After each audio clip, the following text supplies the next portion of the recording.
Armenian genocide, referred to as the forgotten genocide, the unremembered genocide, the hidden Holocaust, or the secret genocide, was the first genocide of the 20th century and recently witnessed its 101st commemoration. The truth, however, remains that, to this date, Turkey has not recognized this genocide and continuously denies it.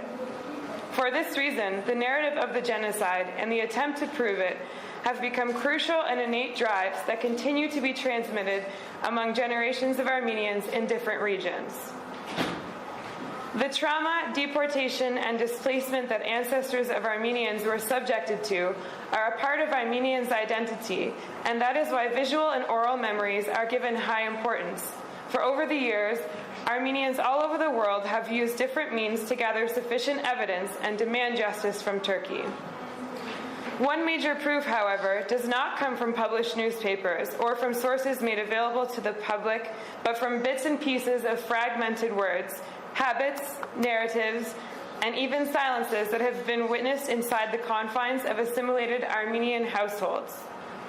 These fragments have been revealed, either consciously or unconsciously, through the lips of traumatized, surviving Armenian women, which highlights the importance of the role these women have played in enabling the commemoration and continuous demand of achieving justice for the Armenian genocide victims. Dieter Dahn notes that during genocide, women are subjected to atrocities in order to dishonor the victimized nation, since women symbolize the genetic and cultural continuity of a nation.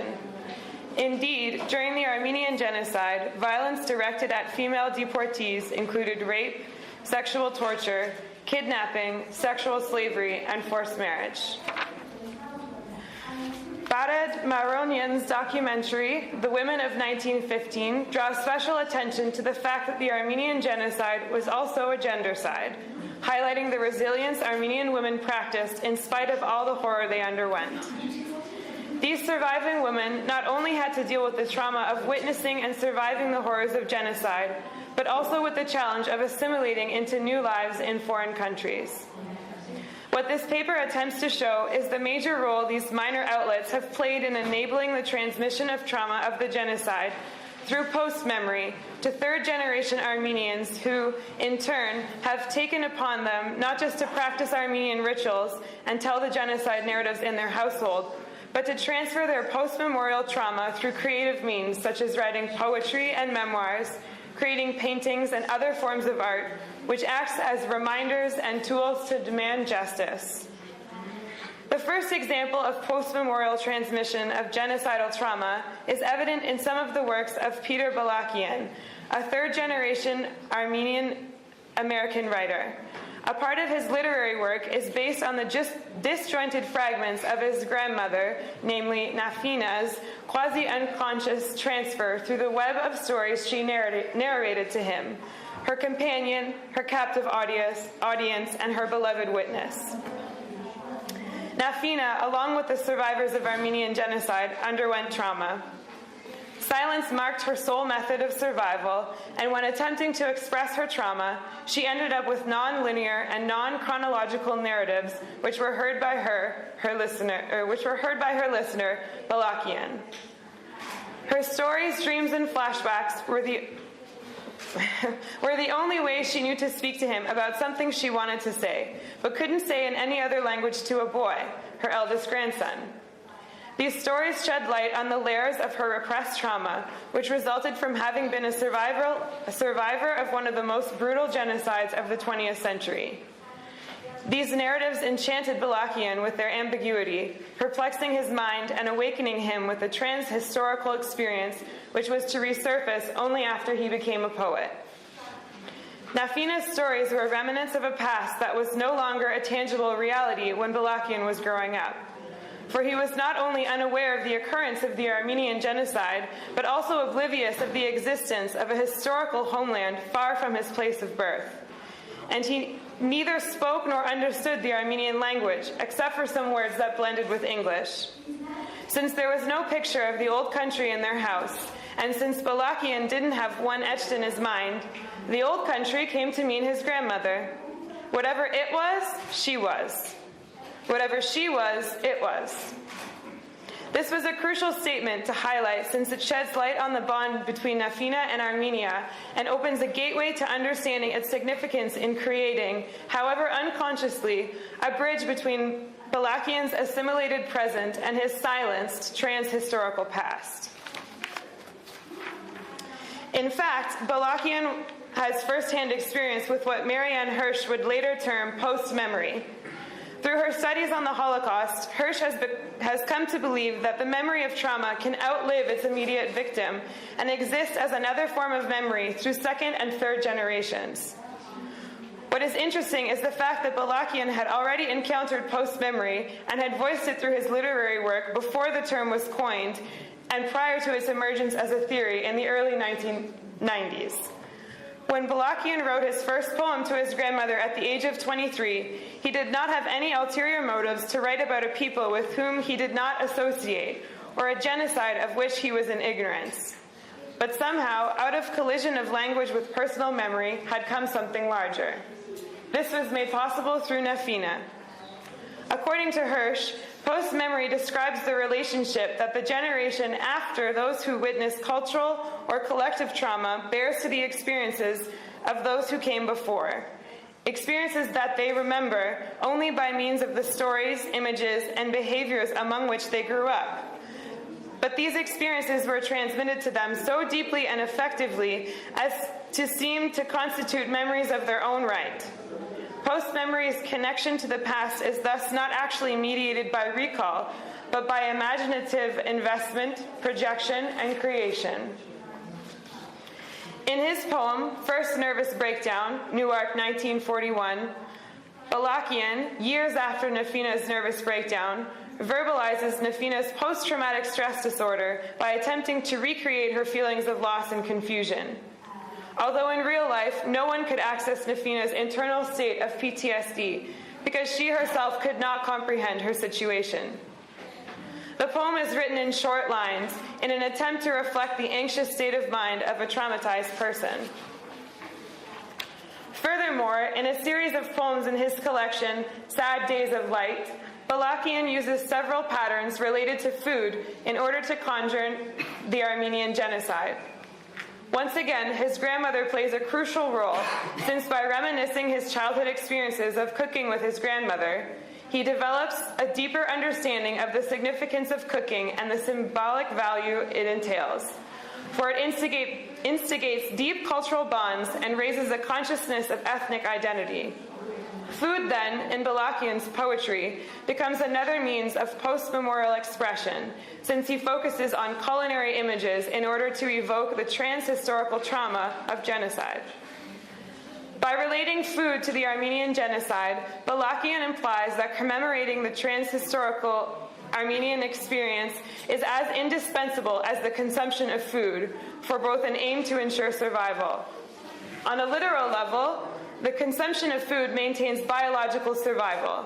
Yet on a metaphorical level, the image evoked by food keeps the Armenian identity alive beyond time and space. Perhaps one of the reasons that Balakian considers food central to his identity is the fact that it defies spatial and temporal limitations by recreating identical experiences through taste buds. In other words, although it is impossible to recollect an ancestral past of which he was never a part of, eating the food that his race once consumed creates a strong bond to help bridge the generational gaps. In spite of the lapse of time, the exact same ingredients are used in order to create food that was consumed by previous Armenian generations in the homeland. Certainly, his grandmother once again emerges as the link between the world of the past and the present, for it is through her that the recipe of the heritage is transferred. Furthermore, Balakian moves one step further by writing about food so that he creates the metaphorical effect even at the absence of the tangible ingredients of the Armenian cuisine. The herbs, early mint, dill, walnut roots, the dust of the rusty stick of cinnamon that we pass from generation to generation. These ingredients came to serve as timeless indicators of Armenian identity as they blend in grandma's soup. Moreover, the tendon of the lamb, which was considered the essence of the soup, symbolizes unity, since, in the words of the grandmother in the poem, the socket from which it is pulled is the empty round where we join. We refers to the Armenians who, no matter how distant from the homeland, maintain their ethnic identity upon consuming the soup and maintaining culinary traditions. According to Fischler, not only does the eater incorporate the properties of food, but symmetrically, it can be said that the absorption of a food incorporates the eater into a culinary system, and therefore into the group which practices it, unless it irremediably excludes him. In his memoir, Balakian states that food for his family, in specific, and the Armenians in general, is a complex cultural emblem, an encoded script that embodies the long history and collective memory of the New Eastern culture. Armenian food not only maintains the Armenian tradition, which is crucial for assimilated people who have lost their homeland, but also serves to commemorate the genocide, for each meal within an Armenian family is considered a blessing and symbolizes empowerment. It reminds the Armenian race that they have emerged from the atrocity of the past. The term starving Armenians was coined to describe the millions of Armenians who died of starvation during their deportation after attempting to pick the seeds out of their feces or suck the blood on their own clothes. It is therefore quite comprehensible why a single pot of soup or any other Armenian meal can symbolize deep national realities that should not be lost, but serve as a means to quench the starvation of post-generations who seek connection to their original homeland.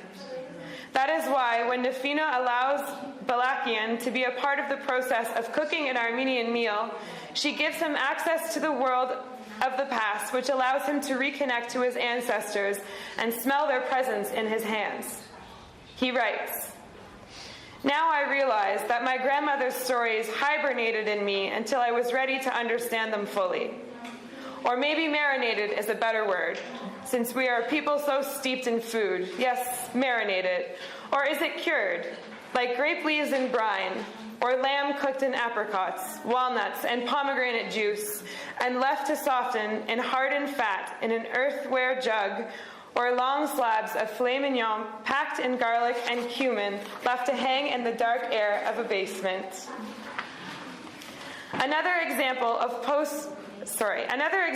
transgenerational transmission of genocidal trauma is witnessed by a Turkish writer, Fethiye Çetin, who also has a very close relationship with her grandmother, and was shocked to find out that her grandmother, Sahar, was actually an Armenian genocide survivor called Haranush.